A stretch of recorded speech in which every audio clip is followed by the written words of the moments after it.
As to our look at spiritual warfare that we've been studying and talking about for the last few Sunday mornings, let's bring it back around and draw it to some conclusions this morning. Paul wrote with some detail about the spiritual warfare itself, as we've been seeing and reading for ourselves. Peter then writes with some specificity about who the enemy is in all of this, in a verse that is, I would guess, familiar to almost all of you. 1 Peter 5:8. It's probably a memory verse of yours when you were growing up, if you were raised that way. But 1 Peter 5:8, be alert and of sober mind. Your enemy, the devil, prowls around like a roaring lion looking for someone to devour. That's one of the more memorable and graphic descriptions that you'll find in the New Testament. And finally, you might say, after all of these weeks, we're getting to the heart of the matter with this. Who wrote that? Don Henley wrote Heart of the Matter. Well, we're getting to the heart of the matter. Although his heart of the matter, I think, was forgiveness. So it has nothing to do with this. But even if you don't love me anymore, that's also in the song. But we digress. But we're finally getting to what the Bible focuses upon when we started out describing. And it's ironic that it's the impulsive one. It's Simon Peter, who was warned by Jesus that Satan had been asking about him, you recall. Simon Peter is the one to just come out and say it. Christians have an enemy, and it's the devil.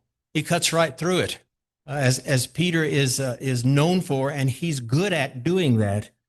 In his writing in particular, but even the accounts we have of him when he's a young and learning disciple, he's the one who often cuts to the chase and is able to clarify things, even when he doesn't understand what he's clarifying. Much of our church life and our teaching has been devoted to making sure that we don't make enemies out of each other, and that we're more accommodating to those who belong to Christ. And we certainly don't want to make an enemy of God, but we have to fully understand that while too often we might find enemies between those of us in the Lord's body that should not be there, or between us and even our neighbors that in a way that should not be there. The real enemy, often while we're focusing on all those other things, the real enemy goes unnoticed and unchecked and unidentified and unaddressed in our own lives. And all of this that we've seen has been a call to attention. Don't forget what's actually going on out of your visual awareness, but it's been going on since the first, and it continues to go on now. And as we read in Job last week, that he just roams back and forth across the earth, looking for those, as then Peter describes, whose souls he can devour. And here in 1 Peter, we're informed of his mission, and that's it. He's looking for you, and he's looking for me. Now, he's not omnipresent, and he's not omniscient, as we talked about. But he and all of those working with him get through all of the people to whom he brings misery and loss and sorrow and deceit and spiritual discomfiture, certainly. And he's been successful at it for a very long time, only because we allow him to be successful at it. Jesus gives this get to the point information when he says these following things in answer to a dispute about his testimony. It's in John 8, if you want to turn there. So it's in the Gospels, Matthew, Mark, Luke, John 8. John 8 in verse 42. And they're arguing, as they are so often, about the validity of what he says and what his authority is and where he comes from and why should they pay attention to him, and see this probably unexpected response on the part of Christ there in verse 42. Jesus said to them, if God were your father, you would love me, for I have come here from God. You know, they should have known, right? The way that starts out. If God were your father, and he says, I have not come on my own, God sent me. Why is my language not clear to you? Because you are unable to hear what I say. You belong to your father, the devil, and you want to carry out your father's desires. Well, again, very straightforward, graphically understandable as far as the picture that's being painted there of parentage. Devotion to Satan brings a spiritual a hardness of hearing. That's why in the miracles that are performed by Christ, he addresses deafness and blindness and muteness and manifestations of separation from God that are brought about by Satan's work, certainly. So just as a rule of thumb for us, if someone says God is their father, they should be striving earnestly to find out more about his son. If they're not, that gives you an indication that what they first said was not accurate or not truthful, or maybe it's just posing. Maybe they're trying to impress. Maybe they're trying to appear to be righteous. But if they are interested, on the other hand, if they're interested in furthering things that are opposed to God, their parentage is different than yours. And Satan is their father, and that's what they're concentrating on.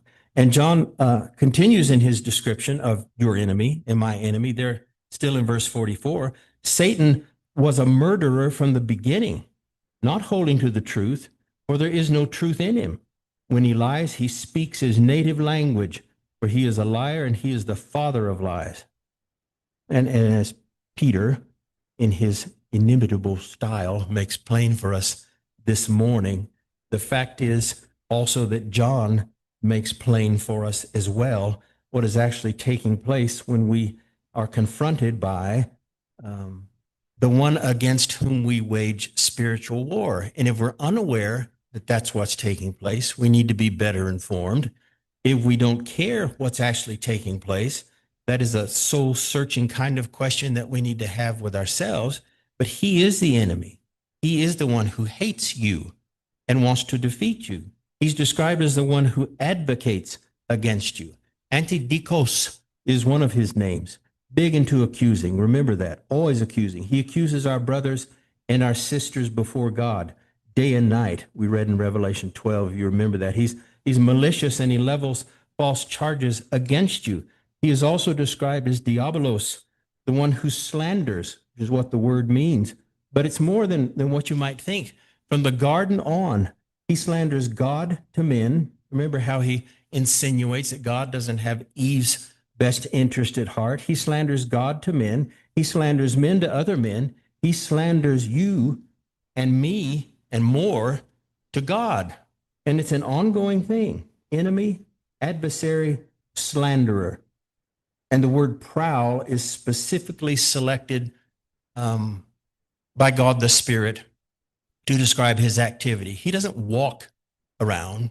He doesn't run madly to and fro. He's always looking. He's always peripatesis, I think is the word, peripatetic, kind of just agitated looking, agitated because he knows his end. It reminds me of the specials on PBS about sharks, where they have their cold, soulless eyes, and they are constantly moving and looking for what they might devour. And prowl is a good description here. He's looking for those whose souls he can consume. He's a predator, and at some point or at some points in your life, he's on your trail, and he knows you, and he knows what hurts you, and he's looking for another soul to consume, as Peter describes him. And not only does he know what hurts you, he knows what hurts you the most. And he's great at isolating faithful people, and he's great at depressing faithful people. And he's also excellent at making you doubt what you think you know. And he's always disguised, and he always appears as a righteous one, almost, and as a caring one, almost, and as a loving one, almost. As Paul is describing false teachers in 2 Corinthians, if you want to flip there for just a sec, or just write it down. But it's 2 Corinthians chapter 11. 2 Corinthians 11. Acts, Romans. 2 Corinthians chapter 11, verse 13. And he's talking about false teachers, remember. We're kind of coming into the middle of his discussion of false teachers. Such people are false apostles. They are deceitful workers. They're masquerading as apostles of Christ. Then notice what he says, verse 14. And no wonder, for Satan himself masquerades as an angel of light. It is not surprising then if his servants also masquerade as servants of righteousness. Their end will be what their actions deserve. So again, as I get, pictures in my mind, thinking that the constantly cruising shark. Also, I see this malevolent smile where Satan is leering at you out of the dark as he stalks you, because that's the described activity that makes up his existence. You might also remember from Revelations 12, when we were reading there some time ago, in verse 7, just write that down, I'll read it to you quickly. Then war broke out in heaven. Michael and his angels fought against the dragon, and the dragon and his angels fought back. But he was not strong enough, and they lost their place in heaven. The great dragon was hurled down, that ancient serpent called the devil or Satan, who leads the whole world astray. He was hurled to the earth, and his angels with him. Another description in Hebrews chapter 2 and verse 13.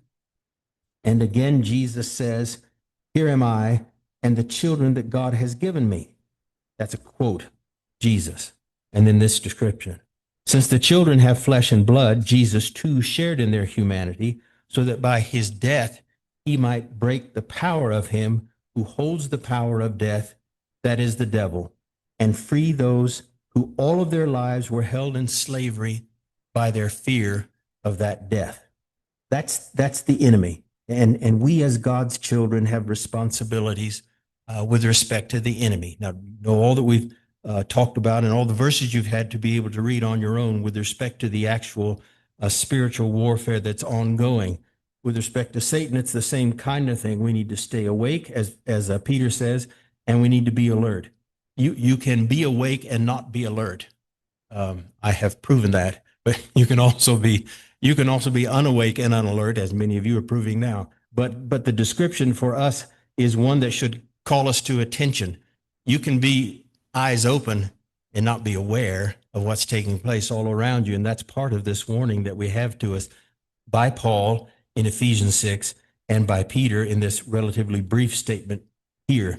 We cannot be, you cannot be, our children cannot be casual about this. We can't let our guard down ever with respect to what's in reality taking place all around us. This is a relentless struggle. And think about the one who's writing this again, warned by Jesus directly that he needed to remain alert, and Satan was asking questions about him and wanted to sift him out like grain. Peter was neither watchful nor aware. And Christ even reminded him to stay awake while he was praying. And he was not aware as he should have been. So what transpires within a very few verses is a servant girl hits him with a question that leaves him frightened and panicked and unable to respond. And then very shortly thereafter, enmeshed in sin, because he wasn't watchful and he wasn't paying attention. And it's one who had lived his life for the last few years with the Savior and still wasn't alert and wasn't watchful. Well, that's helpful for us, I think, to think, and humbling for us as far as what we need to be considering and thinking about. Born directly by Christ, but to no avail. And of all the things that we're told to leave alone in the world, or leave behind, or stay away from its very presence, we're told with respect to Satan to what? Resist him. And the verb action is be always resisting him, because Satan's work will always be trying to entrap us and leaving and going away from certain things of evil that we're able to identify as part of that resistance. But again, still concluding this verse that we have from Peter, 1 Peter 5:9, resist him, standing firm in the faith, very much like James wrote in James chapter 4 and verse 7. A very similar kind of description and warning for us. So the Christian armor gives us a foundation. We haven't gone into the individual pieces of the armor in this particular study. We have before, but the Christian armor gives us a foundation and a basis with which to resist and defeat the devil in our ongoing confrontations with him in this life. And then, as Paul says, and then having done all, to be able to stand hopefully for the consideration of where we will be for an eternity, which is what should concern all of us all of the time. And the one who can take that from us, if we voluntarily give it to him, is the one that's being described now. Well, if it helps, and I don't know if it does, but you're certainly not alone in your struggle. And we'll conclude with these thoughts. As Peter continues, then resist him, stand firm in the faith, because you know what? What's the rest of that description in verse 9? You know that the family of believers throughout the entire world is undergoing the same kind of sufferings. Well, I don't know if that helps, but it is enlightening for us, I think. And certainly it does help. From what are you suffering? Others are too. For how long have you suffered? Others have too. How despondent do you sometimes get from the struggle? Others do too, and have too. And it's a shared combat that's been going on. Have you read any of the reports just recently, just this year, but even more recent than that, about the Christians in Nigeria, Christians in China, other places in the world too, in certain parts of southern Africa, the ongoing killings and the slaughter that we fortunately do not see personally, but it's also going unreported, but of which we should be aware for no other reason than what Peter tells us. These kinds of things are going on all over the world, and people who profess the same things that you do and point to the same God that you do are suffering, and we're not in this way right now, thankfully. You might suffer in truly unique ways. I know that you do, but we all have the same enemy, and it's the one that's been described here for us. That this shared spiritual warfare is the reality, and it's the backdrop for the book of Revelation that we studied not too long ago, which we began considering, and the organizational structure that we looked at that was intended as a way in for us to be able to read a book that is often left unread by too many Christians, by so many Christians, a book that God meant us to have and to read and to study and to understand and to draw from it strength and hope and courage. And it unfortunately is left abandoned far too often and far too long in our lives. I hope you've looked at that book, Revelation, since that study, at least begun to kind of outline it in your mind, if nothing else. I want to, Lord willing, remind us of that pattern of organization. Just a reminder, just the pattern.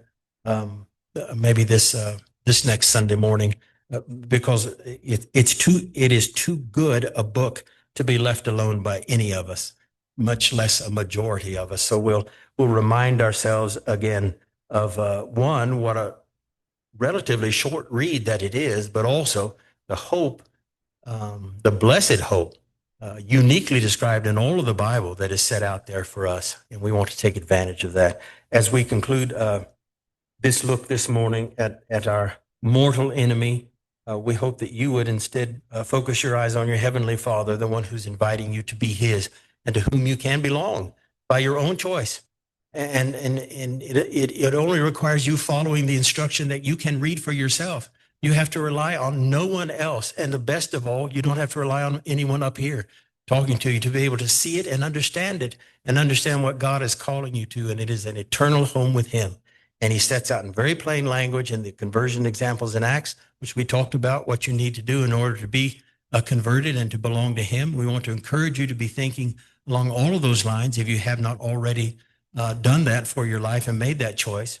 If you've neglected that relationship, we want to encourage you to return to it as quickly as possible in your own study, in your prayer. And if you need to ask for the prayers of your church family, this is an excellent time for that to take place also. So if you need to respond, need prayers of your church family, please do so. Come to the front and sit on one of the chairs on the front row while we stand together and sing the invitation song.